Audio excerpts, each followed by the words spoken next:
Purchased Twitter for $44 billion, he inherited a company that had not turned a profit for 8 of the past 10 years. They were having trouble attracting new users. They were having trouble increasing the revenue. It's tough to determine the state of Twitter's financial health now that it's a private company.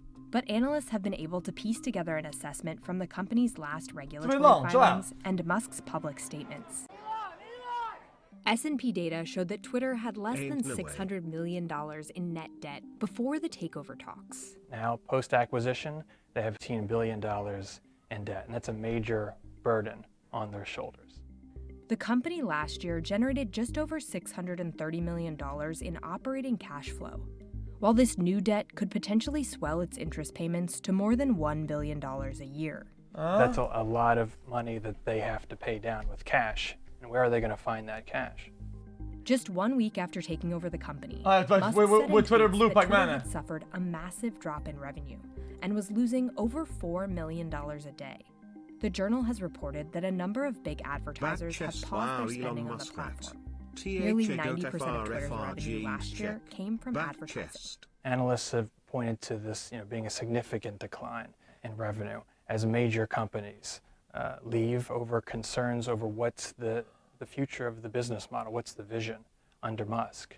To make ends meet, Musk has moved quickly to slash costs, including cutting the company's staff by half. Chat, why is somebody pocket watching?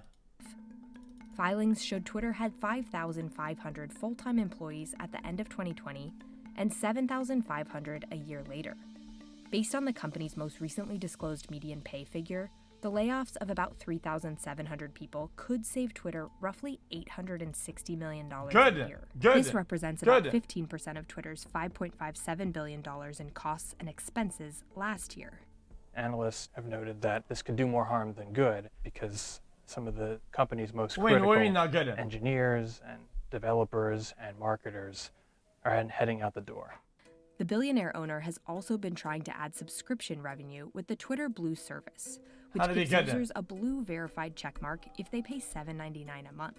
It's unclear whether there's enough demand for that.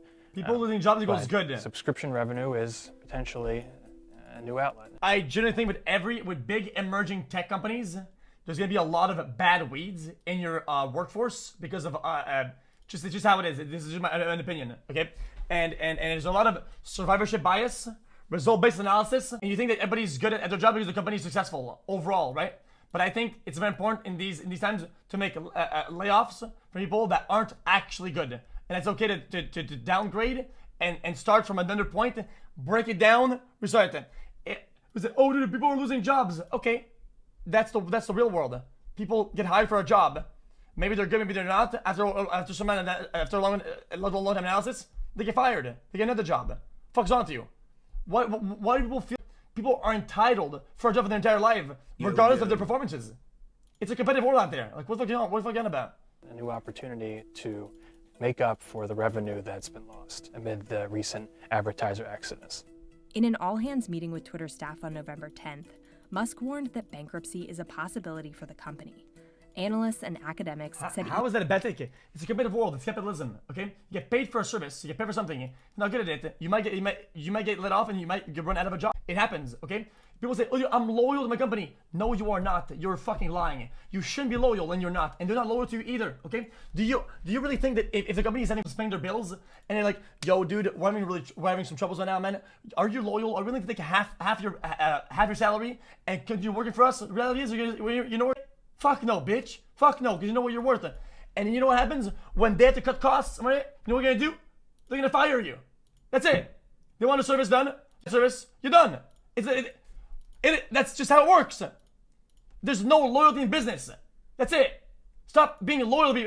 Stop being loyal companies and employers. They don't give a fuck about you. Don't give a fuck about them either. Boom. Even if these financial challenges continue to mount, there could be other options. He could raise equity. He could buy back debt from lenders, potentially at a very deep discount. In the event that the company does go into bankruptcy, the more loyal you are to companies and businesses, the more of a liability you are to yourself, bitch. Well, this is not Musk's preferred option.